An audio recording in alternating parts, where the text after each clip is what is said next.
I'm Kassidy Watkins, and I want to tell you a story today about the most terrifying experience of my entire life. A little bit of a background story. My boyfriend and I are both from very small farm towns in southeast Michigan. He more so.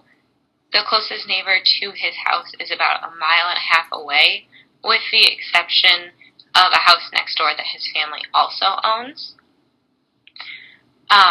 Surrounded by cornfields, no street lights, see all the stars, no traffic ever, maybe 1 or 2 cars going down that street, and you always get a little bit worried if a car goes down that street.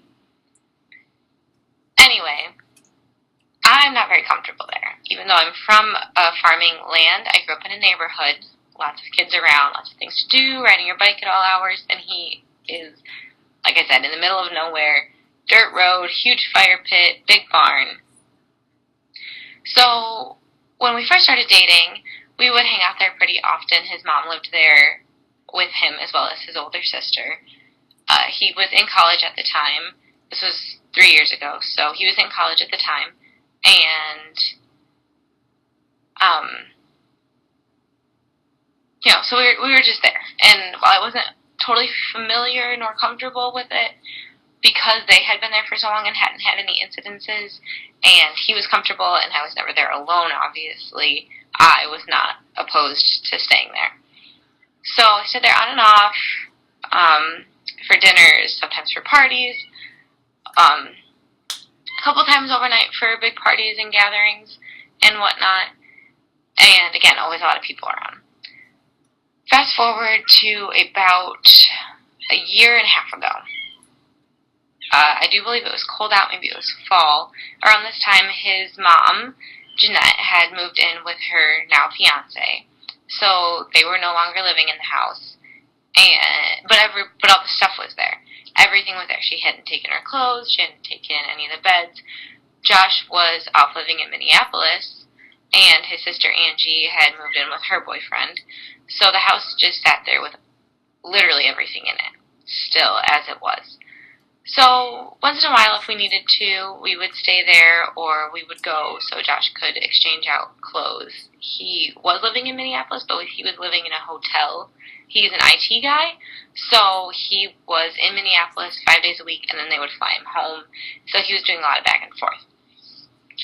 Anyway, one night in particular, we had been down in Toledo, Ohio, which is only about 20 minutes from his home in Jasper, Michigan, and we decided that we would spend the night there just because it was close and it was late and we were tired, and my parents' house is an hour from where his mom's house is, and if I remember correctly, he had had 1 or 2 beers, as had I, and while that's not above the legal limit, we're pretty cautious about that, and a little afraid of getting caught by the police for anything. So we just decided to stay there. Again, 1 or 2 beers, whatever. We enter the house. It's freezing in there, so he goes to turn on the fireplace. It's eerie. It's quiet. Again, in the middle of nowhere. Because his mom hasn't been staying there, there's no cable, there's no internet. There's just the lights. So we start going through some of his old clothes, trying to pack up things, deciding what needs to be washed, what doesn't, getting all the crap off the beds. We needed somewhere to sleep. And I thought I heard something outside. And I got worried. His house is really, really small, like 700, 800 square feet, all one, if that. I think that's being really generous. And it's just on 1 floor. It sits right on the ground. There's not a crawl space beneath it. There's not a basement. It's right there. It is what it is. And there's one way in and out.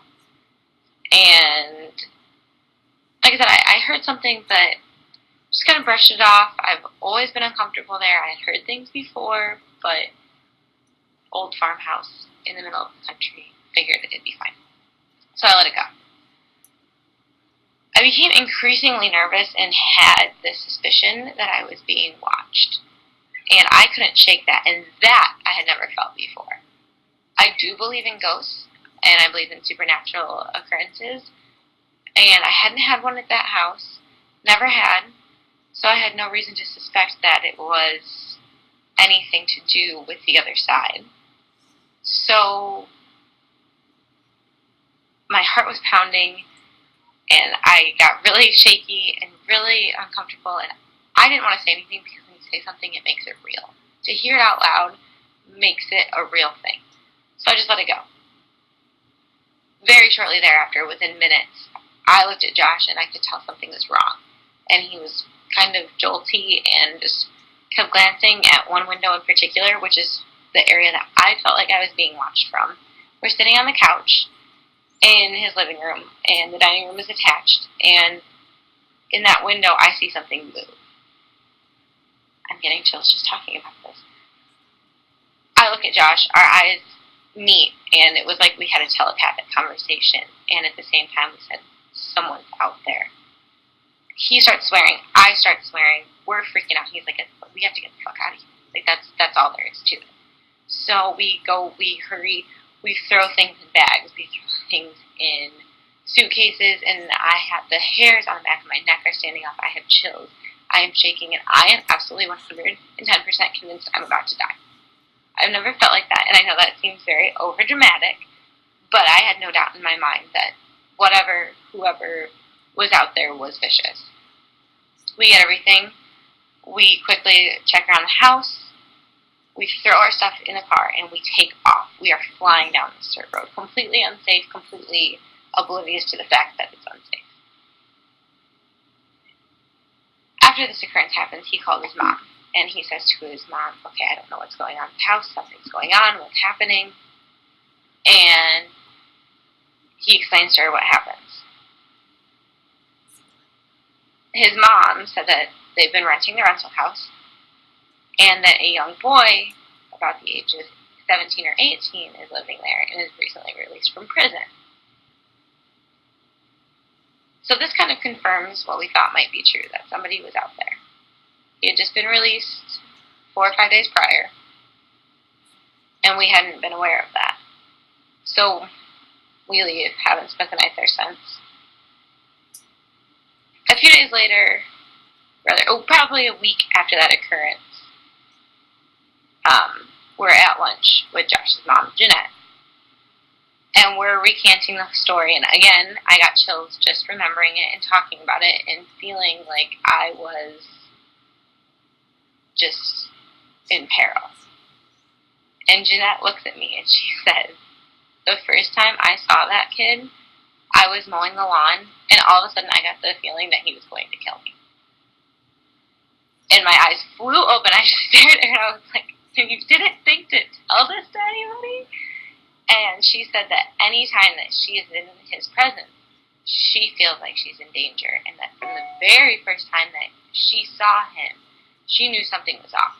She just saw this boy at the house next door while she was mowing her lawn, in a house that she owns, and that she was renting to a mom and an 8-year-old son. She saw this boy and thought to herself, he wants to murder me.